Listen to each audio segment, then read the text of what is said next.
Our motivations are unbelievably interesting. I mean, I've been working on this for a few years, and I just find the topic still so amazingly engaging and interesting. So I want to tell you about that. The science is really surprising. The science is a little bit freaky, okay? We are not as endlessly manipulable and as predictable as you would think. There's a whole set of unbelievably interesting studies. I want to give you two that call into question this idea that if you reward something, you get more of the behavior you want. If you punish something, you get less of it. So let's go from London to the mean streets of Cambridge, Massachusetts, in the northeastern part of the United States. And let's talk about a study done at MIT, Massachusetts Institute of Technology. Here's what they did. They took a whole group of students, and they gave them a set of challenges. Things like memorizing strings of digits, solving word puzzles, other kinds of spatial puzzles, even physical tasks like throwing a ball through a hoop. Okay, they gave them these challenges, and they said to incentivize their performance, they gave them 3 levels of rewards. Okay? So if you did pretty well, you got a small monetary reward. If you did medium well, you got a medium monetary reward. And if you did really well, if you were one of the top performers, you got a large cash prize. Okay? We've seen this movie before. This is essentially a typical motivation scheme within organizations, right? We reward the very top performers, we ignore the low performers, and the other folks kind of in the middle. Okay, you get a little bit. So what happens? They do the test, they have these incentives. Here's what they found out. 1, as long as the task involved only mechanical skill, bonuses worked as they would be expected. The higher the pay, the better their performance. Okay, that makes sense. But here's what happens. But once the task called for even rudimentary cognitive skill, a larger reward led to poorer performance. Now, this is strange, right? A larger reward led to poorer performance? How can that possibly be? Now, what's interesting about this is that these folks here who did this are all economists, 2 at MIT, 1 at the University of Chicago, 1 at Carnegie Mellon, okay, the top tier of the economics profession. And they're reaching this conclusion that seems contrary to what a lot of us learned in economics, which is that the higher the reward, the better their performance. And they're saying that once you get above rudimentary cognitive skill, it's the other way around. Which seems like this kind of, the idea that these rewards don't work that way seems vaguely left-wing and socialist, doesn't it? It's kind of this kind of weird socialist conspiracy. For those of you who have those conspiracy theories, I want to point out the notoriously left-wing socialist group that financed the research, the Federal Reserve Bank. So this is the mainstream of the mainstream coming to a conclusion that's quite surprising, seems to defy the laws of behavioral physics. So this is strange. It's strange finding. So what do? They say, this is freaky. Let's go test it somewhere else. Maybe that $50 or $60 prize isn't sufficiently motivating for an MIT student, right? So let's go to a place where $50 is actually more significant relatively.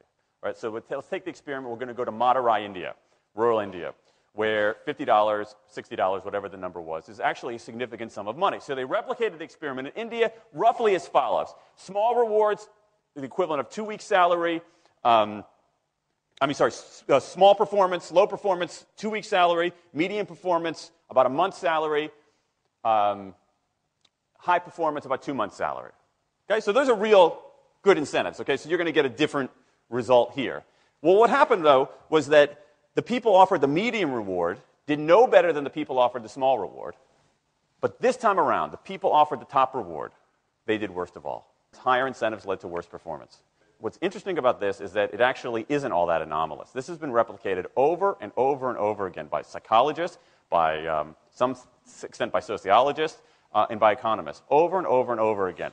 For simple, straightforward tasks, those kinds of incentives, if you do this, then you get that, they're great. For tasks that are algorithmic, set of rules where you have to just follow along and get a right answer, if-then rewards, carrots and sticks, outstanding. But when the task gets more complicated, when it requires some conceptual, creative thinking, those kinds of motivators demonstrably don't work.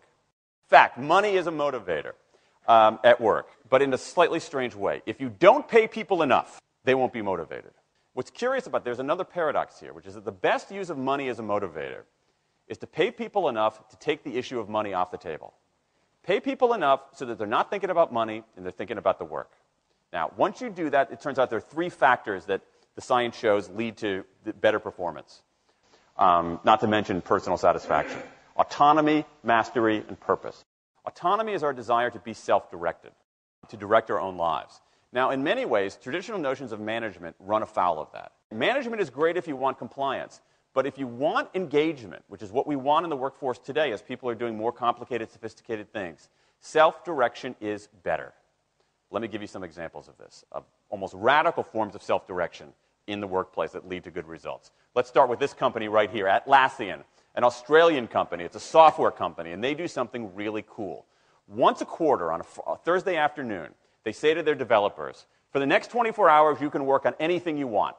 You can work on it the way you want. You can work on it with whomever you want. All we ask is that you show the results to the company at the end of those 24 hours in this fun kind of meeting, not a star chamber session, but this fun meeting with beer and cake and fun and other things like that. It turns out that that one day of pure, undiluted autonomy has led to a whole array of fixes for existing software, a whole array of ideas for new products that otherwise had never emerged. One day. Now, this is not an if-then incentive. This is not the sort of thing that I would have done 3 years ago before I knew this research. I would have said, you want people to be creative and innovative? Give them a freaking innovation bonus. If you can do something cool, I'll give you $2,500. They're not doing this at all. They're essentially saying, you probably want to do something interesting. Let me just get out of your way. One day of autonomy produces things that had never emerged. Okay, let's talk about mastery. Mastery is our urge to get better at stuff. We like to get better at stuff. This is why people play musical instruments on the weekend. You got all these people who are acting in ways that seem irrational economically. They play musical instruments on weekends. Why? It's not going to get them a mate. It's not going to make them any money. Why are they doing it?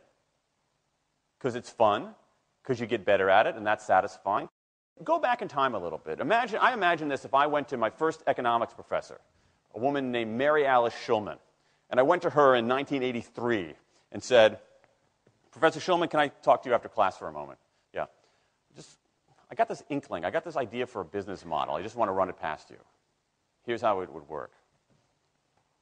You get a bunch of people around the world who are doing highly skilled work, but they're willing to do it for free and volunteer their time, 20, sometimes 30 hours a week. Okay, she's looking at you somewhat skeptically there. Oh, but I'm not done. And then what they create, they give it away rather than sell it. It's going to be huge. I mean, she truly would have thought I was insane. Okay, it seemed to fly in the face of so many things. But what do you have? You have Linux powering 1 out of 4 corporate servers in Fortune 500 companies, Apache powering more than the majority of web servers, Wikipedia. What's going on? Why are people doing this? Why are these people, many of whom are technically sophisticated, highly skilled people who have jobs? Okay, they have jobs. They're working at jobs for pay, doing sophisticated technological work. And yet, during their limited discretionary time, they do equally, if not more, technically sophisticated work, not for their employer, but for someone else for free. That's a strange economic behavior. Economists who look into it, why are they doing this? It's overwhelmingly clear. Challenge and mastery, along with making a contribution. That's it. What you see more and more is a rise of what you might call the purpose motive, is that more and more organizations want to have some kind of transcendent purpose, partly because it makes coming to work better, partly because that's the way to get better talent. And what we're seeing now is, in some ways, when the profit motive becomes unmoored from the purpose motive, bad things happen. Bad things ethically sometimes, but also bad things just like not good stuff, like crappy products, like lame services, like uninspiring places to work. That when the profit motive is paramount, or when it becomes completely unhitched from the purpose motive, it's just, people don't do great things. More and more organizations are realizing this and sort of disturbing the categories between what's profit and what's purpose. And I think that actually heralds something interesting. And I think that the organizations that are flourishing, whether they're profit, for-profit, or somewhere in between, are animated by this purpose motive. Let me give you a couple of examples. Here's the founder of Skype. He says, our goal is to be disruptive, but in the cause of making the world a better place. Pretty good purpose. Here's Steve Jobs. I want to put a ding in the universe. All right? That's the kind of thing that might get you up in the morning and racing to go to work. So I think that we are purpose maximizers, not only profit maximizers. I think the science shows that we care about mastery very, very deeply. And the science shows that we want to be self-directed. And I think that the big takeaway here is that if we start treating people like people and not assuming that they're simply horses, slower, smaller, better-smelling horses, if we get past this kind of ideology of carrots and sticks and look at the science, I think we can actually build organizations and work lives that make us better off, but I also think they have the promise to make our world just a little bit better.